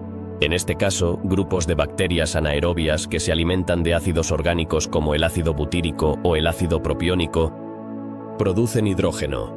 Este hidrógeno, a su vez, es consumido por arqueas metanógenas, creando una simbiosis que beneficia a ambas partes. Sin esta colaboración, las bacterias no podrían consumir los ácidos orgánicos de manera efectiva, ya que el hidrógeno se acumularía a su alrededor, impidiendo su crecimiento. Así, la relación con las arqueas permite mantener una concentración de hidrógeno lo suficientemente baja para que las bacterias puedan prosperar. Pero eso no es todo. En el suelo, en una zona específica llamada rizosfera, los microorganismos también juegan un papel vital. Aquí, estos pequeños aliados realizan la fijación de nitrógeno, un proceso que convierte el nitrógeno atmosférico, que está en estado gaseoso y no es utilizable por las plantas, en compuestos nitrogenados que son fácilmente absorbibles. Esto es fundamental para muchas plantas que no tienen la capacidad de fijar el nitrógeno por sí solas, lo que les permite crecer y desarrollarse de manera saludable. Además, las bacterias no solo se limitan a interacciones en el suelo o en ambientes naturales. En nuestro propio cuerpo, por ejemplo, podemos encontrar alrededor de 1000 especies bacterianas diferentes en nuestro tracto digestivo. Estas bacterias son verdaderas aliadas, ya que sintetizan vitaminas esenciales como el ácido fólico, la vitamina K y la biotina. También son responsables de fermentar carbohidratos complejos que nuestro organismo no puede digerir por sí solo, así como de convertir los azúcares de la leche en ácido láctico, un proceso que lleva a cabo bacterias como el Lactobacillus. Además, la flora intestinal que alberga estas bacterias beneficiosas juega un papel protector al inhibir el crecimiento de bacterias potencialmente dañinas. Esto ocurre principalmente a través de un fenómeno conocido como exclusión competitiva, donde las bacterias beneficiosas ocupan el espacio y los recursos que podrían ser utilizados por los patógenos. Por esta razón, muchas de estas bacterias se comercializan como suplementos dietéticos conocidos como probióticos, promoviendo una salud digestiva óptima. En resumen, las bacterias son mucho más que simples microorganismos. Son aliados indispensables en la naturaleza y en nuestro propio organismo, contribuyendo de maneras sorprendentes a nuestra salud y bienestar. Las bacterias son organismos fascinantes y, a la vez, complejos. Aunque se estima que existen más de 15.000 especies de bacterias registradas en bases de datos científicas, sorprendentemente, solo 538 de ellas son reconocidas como patógenas, es decir, capaces de causar enfermedades en los seres humanos. Sin embargo, a pesar de esta pequeña fracción, estas bacterias son responsables de una gran parte de las enfermedades y muertes en nuestra especie. ¿Te has preguntado alguna vez cuáles son las infecciones más comunes que provocan? Entre las más destacadas se encuentran el tétanos, la fiebre tifoidea, la difteria, la sífilis, el cólera, las intoxicaciones alimentarias, la lepra y la tuberculosis. Cada una de estas enfermedades tiene su propia historia y su propio impacto en la salud pública. Un aspecto intrigante de las enfermedades bacterianas es que, en algunos casos, la causa de una enfermedad no se identifica hasta muchos años después de que se haya comenzado a investigar. Un claro ejemplo de esto es la úlcera péptica, cuya etiología se relacionó con la bacteria Helicobacter pylori, un descubrimiento que cambió la forma en que entendemos esta condición. Pero las bacterias no solo afectan a los seres humanos, también juegan un papel crucial en la agricultura y la ganadería. En estos campos, existen numerosas enfermedades bacterianas que pueden afectar a las plantas y a los animales. Enfermedades como la mancha de la hoja, la plaga de fuego, la paratuberculosis, el añublo bacteriano de la panícula, la mastitis, la salmonela y el carbunco son solo algunos ejemplos de cómo las bacterias pueden tener un impacto devastador en la producción agrícola y ganadera. Cada especie de patógeno presenta un conjunto único de interacciones con sus huéspedes humanos. Por ejemplo, organismos como Staphylococcus y Streptococcus son responsables de una variedad de infecciones que van desde infecciones cutáneas hasta enfermedades más graves como la pulmonía, la meningitis e incluso la sepsis. Este último es un estado crítico que se produce como respuesta inflamatoria sistémica, que puede llevar a un shock, vasodilatación masiva y, en el peor de los casos, a la muerte. Lo que es aún más curioso es que estos mismos organismos son parte de la flora normal del cuerpo humano. Se encuentran comúnmente en la piel y en la nariz sin causar enfermedad alguna, lo que plantea la pregunta: ¿Qué es lo que hace que en ciertos momentos se conviertan en patógenos? Por otro lado, hay organismos que son indudablemente patógenos y que causan enfermedades en los seres humanos de manera invariable. Un ejemplo de esto es el género Rickettsia, que incluye parásitos intracelulares obligados que solo pueden crecer y reproducirse dentro de las células de otros organismos. Algunas especies de Rickettsia son responsables del tifus, mientras que otras causan la fiebre de las montañas rocosas.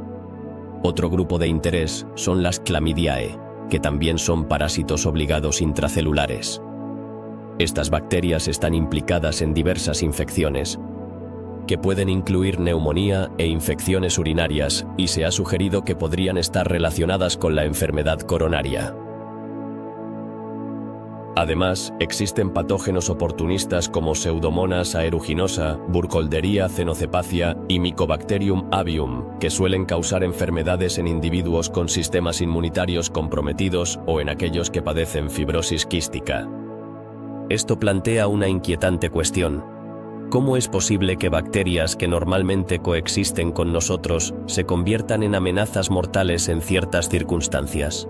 El tratamiento de las infecciones bacterianas se realiza comúnmente con antibióticos, que se clasifican en dos tipos: bactericidas, que matan las bacterias, y bacterioestáticos, que solo detienen su crecimiento. Hay una amplia variedad de antibióticos, cada uno diseñado para interferir en procesos específicos de las bacterias que son diferentes a los que ocurren en las células del huésped. Por ejemplo, el cloranfenicol y la puromicina son antibióticos que inhiben el ribosoma bacteriano sin afectar al ribosoma de las células eucariotas, que son estructuralmente diferentes. Esta selectividad es crucial para el tratamiento efectivo de las infecciones sin dañar las células del paciente. Sin embargo, el uso de antibióticos no se limita a la medicina humana. En la ganadería intensiva también se utilizan para promover el crecimiento animal, lo que ha llevado a un aumento preocupante en la resistencia antibiótica en las poblaciones bacterianas. Este fenómeno plantea un grave desafío para la salud pública y la medicina moderna, ya que las bacterias resistentes pueden hacer que las infecciones comunes sean más difíciles de tratar. La lucha contra las bacterias patógenas es, sin duda, un tema complejo y fascinante que sigue evolucionando en nuestras vidas. Las infecciones bacterianas son un problema serio, pero hay formas efectivas de prevenirlas. ¿Sabías que una de las maneras más sencillas de evitar infecciones es a través de medidas antisépticas? Por ejemplo, la esterilización de la piel antes de realizar inyecciones es crucial. Además, el cuidado adecuado de los catéteres es fundamental para mantener a raya a las bacterias. Pero eso no es todo. Los instrumentos quirúrgicos y dentales también deben ser esterilizados. ¿Te imaginas lo que podría suceder si esto no se hace? La contaminación y las infecciones podrían propagarse rápidamente. Para combatir a los patógenos, se utilizan desinfectantes como la lejía, que son eficaces para eliminar bacterias de las superficies, ayudando así a prevenir la contaminación. Con estas prácticas, se reduce significativamente el riesgo de infecciones, protegiendo nuestra salud y bienestar. La prevención es siempre la mejor medicina. La clasificación de las bacterias es un tema fascinante que nos permite entender la increíble diversidad de estos microorganismos. Pero, ¿te has preguntado alguna vez cómo se logra organizar y diferenciar tantas especies? La respuesta radica en la clasificación taxonómica, un sistema que busca describir y agrupar a las bacterias en función de sus similitudes. Este proceso no solo implica ponerles nombres, sino que también se basa en criterios específicos como la estructura celular, el tipo de metabolismo e incluso en diferencias en componentes como el ADN, los ácidos grasos, los pigmentos, los antígenos o las quinonas. Sin embargo, a pesar de estos métodos, aún existía una gran incertidumbre. ¿Por qué? Porque no estaba claro si las diferencias observadas representaban variaciones entre especies distintas o simplemente entre diferentes cepas de la misma especie. Esta confusión se debe a que muchas bacterias carecen de estructuras distintivas que faciliten su identificación. Además, existe un fenómeno conocido como transferencia horizontal de genes, donde bacterias de diferentes especies pueden intercambiar material genético. Este intercambio puede llevar a que bacterias que están muy relacionadas entre sí presenten morfologías y metabolismos que son sorprendentemente diferentes. Para abordar esta complejidad, la clasificación bacteriana contemporánea ha evolucionado hacia el uso de técnicas moleculares modernas, un enfoque que se conoce como filogenia molecular. Este método incluye la determinación del contenido de guanina y citosina en el ADN, la hibridación entre genomas y la secuenciación del ADN ribosómico. Este último es particularmente importante porque no se ve afectado por la transferencia horizontal de genes, lo que permite una identificación más precisa. Detrás de esta compleja tarea de clasificación se encuentra una entidad crucial, el Comité Internacional de Sistemática de Procariotas, conocido como ICSP. Este organismo es el encargado de establecer las normas y la nomenclatura que rige la designación de los procariotas, que son organismos unicelulares sin núcleo definido. El ICSP también se ocupa de publicar el Código Internacional de Nomenclatura de Bacterias, que es una lista de nombres aprobados para especies y taxones bacterianos. Además, tiene a su cargo la publicación de la Revista Internacional de Bacteriología Sistemática, donde se comparten avances y hallazgos en el campo. Sin embargo, a diferencia de la nomenclatura de los procariotas, no existe una clasificación oficial universalmente aceptada. La taxonomía de las bacterias sigue siendo un tema que depende del criterio científico y, por lo tanto, puede ser objeto de debate. Una de las clasificaciones más aceptadas es la que se presenta en el Manual de Bacteriología Sistemática de Berghei, un recurso fundamental para los científicos. Este manual incluye una estructura conocida como The Taxonomic Outline of Bacteria and Archaea, que está disponible en línea y proporciona una guía para organizar el vasto contenido relacionado con estas especies. Es importante destacar que la clasificación bacteriana es un campo que está en constante evolución. Gracias a los avances en filogenia molecular y al análisis de secuencias de genomas, los científicos están continuamente revisando y ajustando las clasificaciones existentes. Esto significa que nuestra comprensión de las bacterias y sus relaciones evolutivas está en un estado de expansión y cambio continuo. Pero, ¿por qué es tan crucial identificar y clasificar las bacterias? La respuesta radica, en gran medida, en su relevancia en el campo de la medicina. La identificación de bacterias en el laboratorio es un aspecto vital, especialmente en el ámbito médico. Determinar la especie que causa una infección puede ser crucial para seleccionar el tratamiento adecuado. Por lo tanto, la necesidad de identificar patógenos humanos ha llevado al desarrollo de técnicas avanzadas para la identificación de bacterias. Este avance no solo mejora la atención médica, sino que también contribuye a la salud pública al permitir un manejo más efectivo de las infecciones bacterianas. En resumen, la clasificación e identificación de bacterias es un proceso complejo que combina la taxonomía tradicional con técnicas moleculares modernas.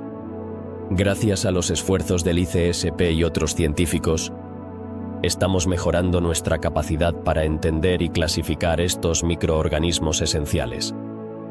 Con cada avance en la investigación, nos acercamos más a desentrañar los misterios de las bacterias y su papel en nuestro mundo. Así que, la próxima vez que pienses en bacterias, recuerda que detrás de su pequeño tamaño hay un vasto universo de diversidad y complejidad que sigue siendo objeto de estudio y fascinación. La técnica de tinción de membranas de bacterias de Gram es un hito en la historia de la microbiología y la medicina, desarrollada por Hans Christian Gram en 1884. ¿Te has preguntado alguna vez cómo se identifican las bacterias en una muestra? Esta técnica es fundamental para responder a esa pregunta. Consiste en teñir con tintes específicos diversas muestras de bacterias que se colocan en un portaobjetos. Pero, ¿cuál es el propósito de esta tinción? Su objetivo es saber si las bacterias se tiñen o no con el colorante utilizado, lo que nos proporciona información valiosa sobre su estructura y composición. Una vez que se añaden los tintes a las muestras, se lavan después de unos minutos para evitar confusiones en los resultados. Este lavado es crucial, ya que se realiza con unas gotas de alcohol etílico. ¿Por qué es tan importante el alcohol? Su función principal es eliminar el tinte de las bacterias. Es en este momento donde se puede reconocer el tipo de bacteria que se ha analizado. Si la bacteria conserva el tinte, se clasifica como Gram positiva. Estas bacterias tienen una pared celular más gruesa, compuesta por múltiples capas de diversos componentes proteicos. Por el contrario, si el tinte no se mantiene, la bacteria es clasificada como gram negativa, lo que indica que su pared celular tiene una composición diferente. La relevancia de esta técnica va más allá de la simple identificación. La tinción de Gram es utilizada en microbiología para visualizar bacterias en muestras clínicas y se considera un primer paso esencial para distinguir entre diferentes especies de bacterias. Así, se clasifica a las bacterias Gram positivas como aquellas que se tornan de color violeta, mientras que las Gram negativas adquieren un color rojo. Esta distinción es clave para el diagnóstico y tratamiento de infecciones bacterianas. Cuando se analizan muestras clínicas, la tinción de Gram cumple varias funciones importantes. En primer lugar, permite la identificación preliminar de la bacteria que podría estar causando una infección. Esto es crucial, ya que conocer el agente patógeno es el primer paso para establecer un tratamiento adecuado. Además, la técnica proporciona información sobre la calidad de la muestra biológica que se está estudiando. Por ejemplo, permite apreciar el número de células inflamatorias y células epiteliales presentes. Un mayor número de células inflamatorias en cada campo del microscopio sugiere una mayor probabilidad de que la flora bacteriana que crezca en los medios de cultivo sea representativa de la zona infectada. Por el contrario, un aumento en el número de células epiteliales puede indicar una mayor probabilidad de contaminación con flora saprofita, lo que puede complicar el diagnóstico. Otro aspecto importante de la tinción de Gram es su utilidad como control de calidad en el aislamiento bacteriano. Cuando se identifican cepas bacterianas en la tinción de Gram, estas deben corresponder con los aislamientos que se han realizado en los cultivos bacterianos. Si se observa un número mayor de formas bacterianas en la tinción que en los cultivos, es necesario reconsiderar los medios de cultivo utilizados, así como la atmósfera de incubación. Esto asegura que los resultados sean precisos y confiables, lo que es fundamental para el tratamiento de los pacientes.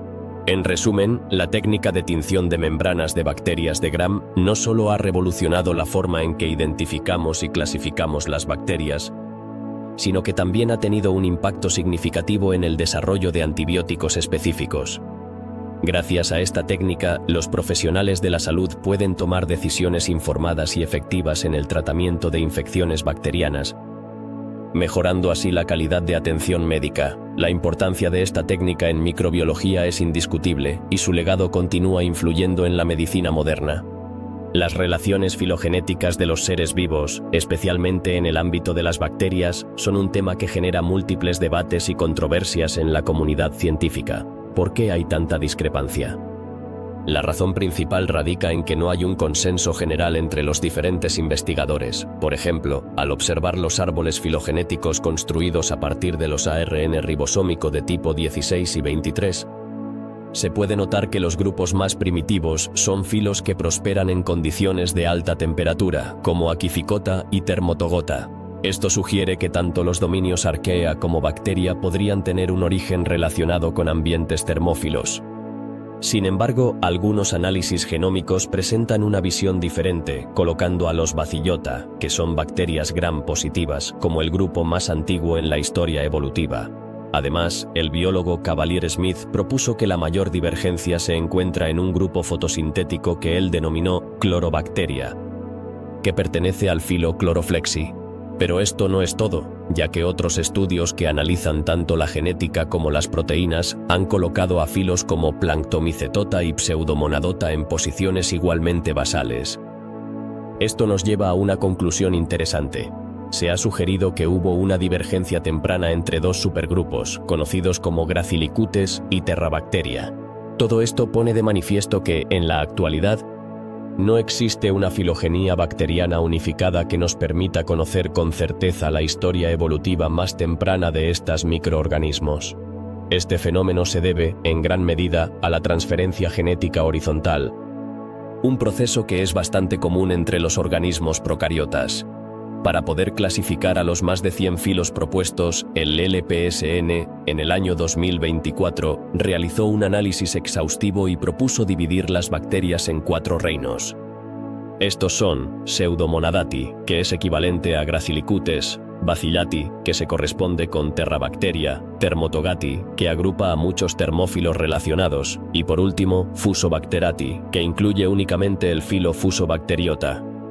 Esta clasificación se basa en un amplio criterio filogenético, y es un intento de organizar la diversidad bacteriana en categorías que sean más comprensibles. Así, los principales filos bacterianos se pueden agrupar dentro de estos reinos, ofreciendo una estructura que facilita su estudio y comprensión. La complejidad del mundo bacteriano continúa siendo un área fascinante y en constante evolución, llena de sorpresas y descubrimientos por venir. ¿Sabías que las bacterias termófilas son algunas de las más antiguas y diversas en nuestro planeta? Según la mayoría de los árboles filogenéticos moleculares, estas bacterias forman un grupo filogenético basal, lo que apoya las teorías sobre el origen y la evolución de los organismos procariotas. Estas fascinantes criaturas son termófilas e hipertermófilas, lo que significa que prosperan en condiciones de calor extremo. Su metabolismo es quimiotrófico y además realizan respiración anaerobia, lo que les permite sobrevivir en ambientes donde el oxígeno es escaso. Entre los filos más destacados de estas bacterias se encuentra Termotogota, que agrupa a los hipertermófilos obligados, que son heterótrofos y se alimentan a través de fermentación. Otro filo interesante es Deinococcota, que incluye a las bacterias extremófilas, también anaerobias obligadas. Por su parte, Dictyoglomota es un filo que contiene una sola especie de hipertermófilo, que es quimio-organotrofo y aerobio. Además, tenemos a Caldisericota, que representa a las bacterias termófilas anaerobias, y Synergistota, que aunque tiene pocos géneros termófilos, ocupa una posición basal en la filogenia bacteriana del ARN ribosómico. Estas bacterias no solo son asombrosas por su resistencia, sino que también son clave para entender la historia de la vida en la Tierra. Bienvenidos a un nuevo episodio donde exploramos el fascinante mundo de las bacterias, específicamente en la clasificación y filogenia del grupo conocido como Bacillati. ¿Alguna vez te has preguntado cómo se agrupan estas diminutas pero poderosas entidades? Vamos a desglosar este tema de manera sencilla y entretenida. En primer lugar, es esencial entender que los grupos de bacterias se dividen principalmente en dos grandes categorías, los gram-positivos y los gram-negativos. Entre los gram-positivos encontramos dos filos destacados, Bacillota y Actinomycetota. Pero, ¿qué significa esto de gram-positivo? Se refiere a cómo estas bacterias reaccionan a un método de tinción que revela características importantes sobre su pared celular. En el caso de los gram-positivos, su pared celular es más gruesa, lo que les ayuda a adaptarse a entornos secos, ya que han perdido una membrana externa. Esta adaptación ha llevado al desarrollo de compuestos como los esteroles y el ácido teicoico, que son cruciales para su supervivencia. Además, algunos de estos grupos son capaces de formar esporas. Este es un mecanismo de defensa que les permite sobrevivir en condiciones adversas. El término posibacteria ha sido acuñado para agrupar a todos los gram-positivos y sus descendientes, como los tenericutes. Pero, ¿qué significa ser monodérmico? Este término se refiere a la presencia de una única membrana celular en estas bacterias.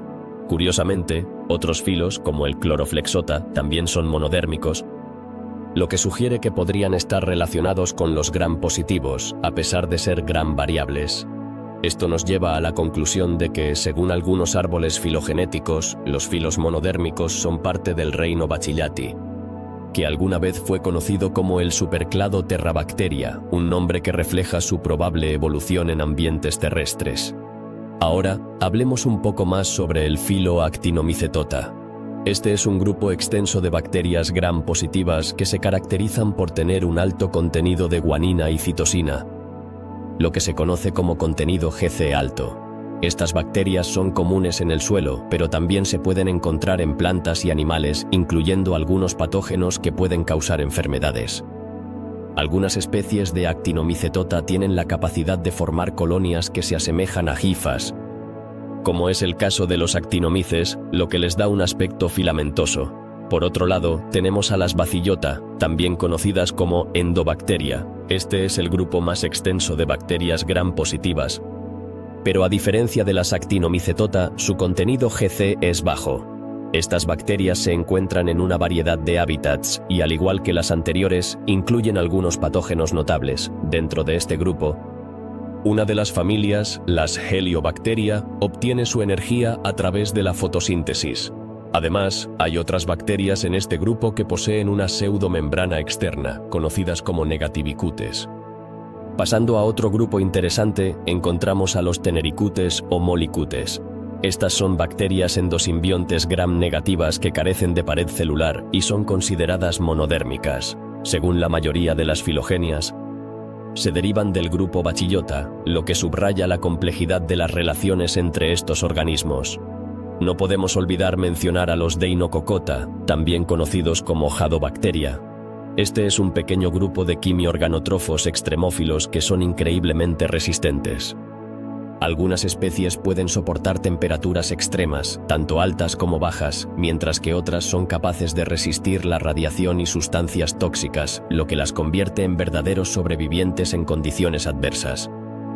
Finalmente, exploramos a las Chloroflexota, un pequeño filo de bacterias monodérmicas gram variables que son aerobias facultativas y típicamente filamentosas.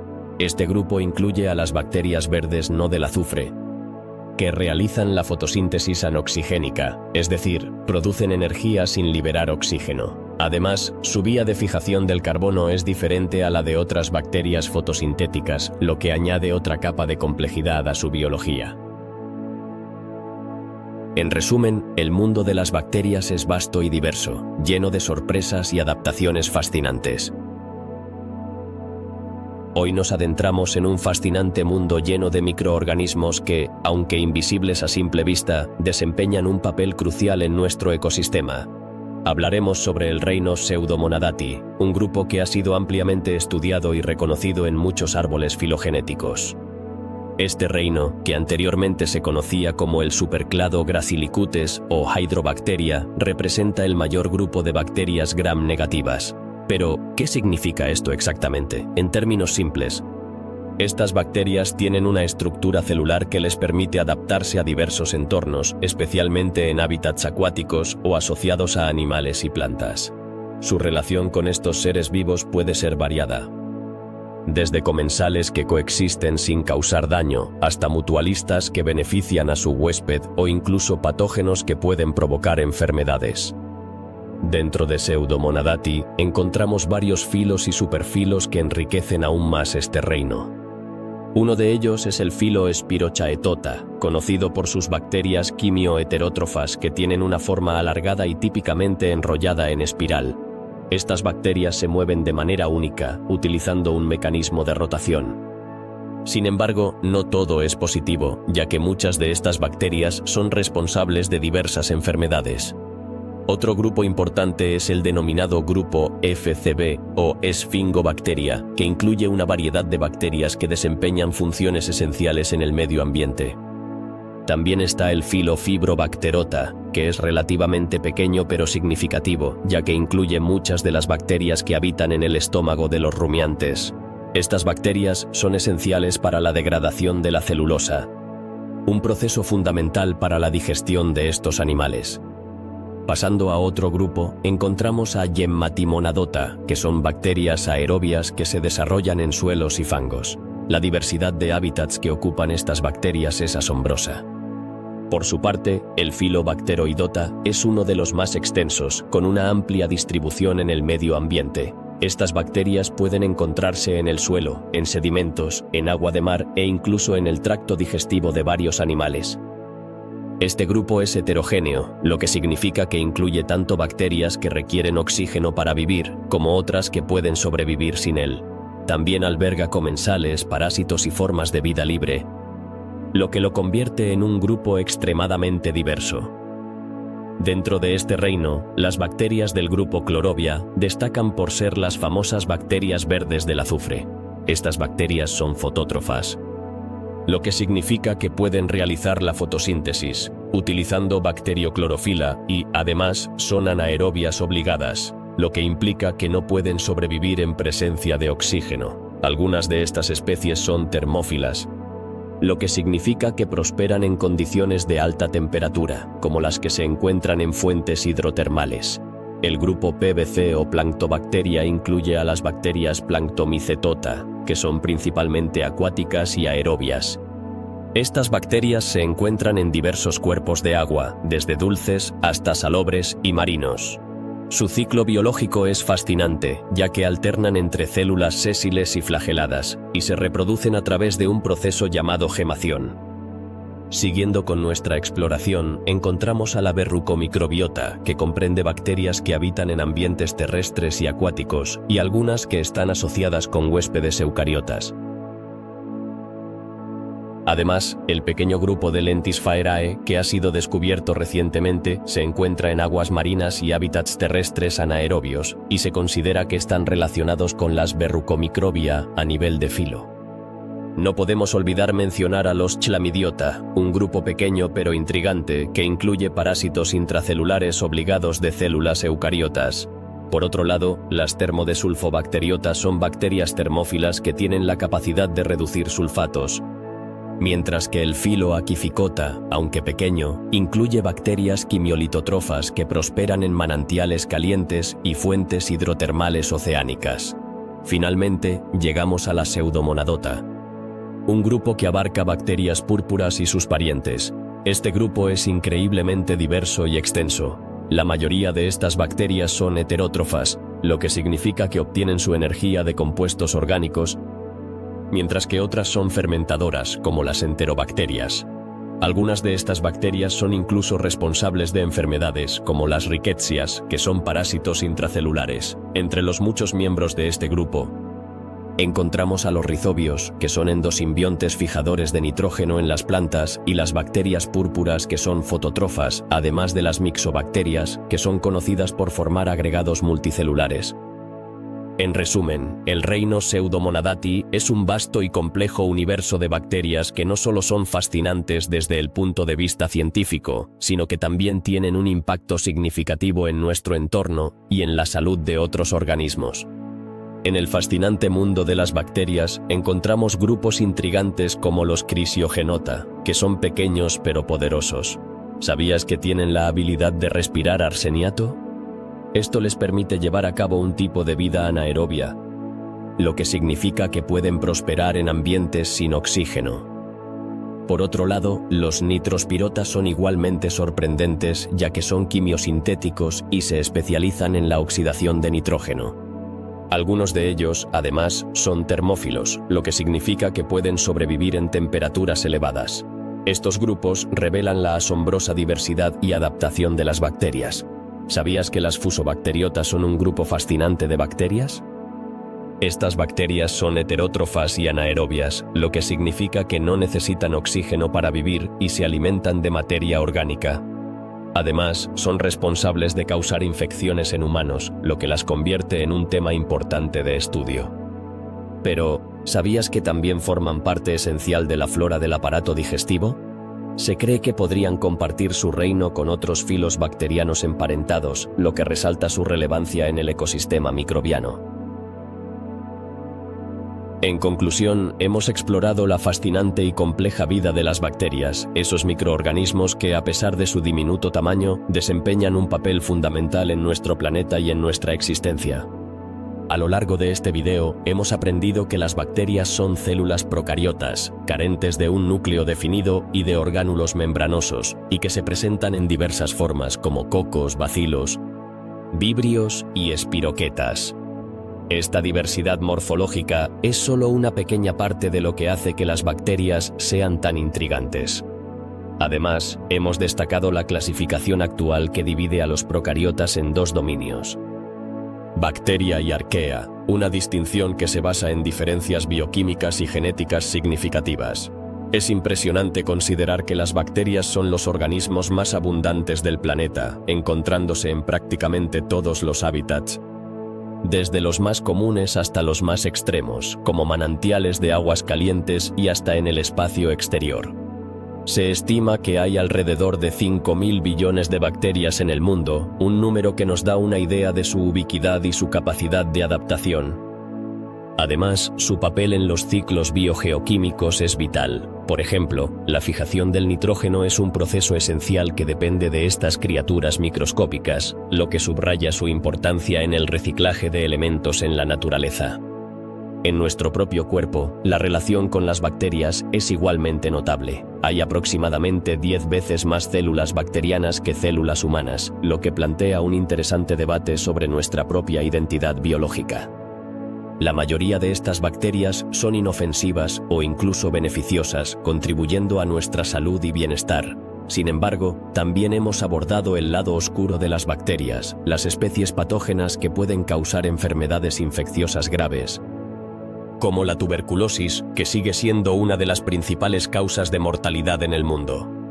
Esto nos lleva a la crucial cuestión del uso de antibióticos, que aunque son herramientas esenciales en el tratamiento de infecciones, también están generando un problema creciente de resistencia bacteriana, un desafío que debemos enfrentar con urgencia.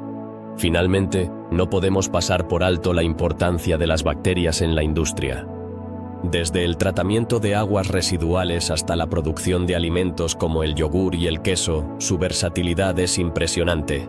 Las bacterias no solo son esenciales para nuestra salud y el medio ambiente, sino que también son protagonistas en la economía global, contribuyendo a la fabricación de medicamentos y productos químicos. En resumen, las bacterias son organismos complejos y multifacéticos que merecen nuestro respeto y atención. Desde su papel en los ecosistemas hasta su influencia en nuestra salud y en la industria, es evidente que su estudio y comprensión son más importantes que nunca. Así que, la próxima vez que pienses en bacterias, recuerda que son mucho más que simples gérmenes, son aliados y adversarios en el intrincado tejido de la vida.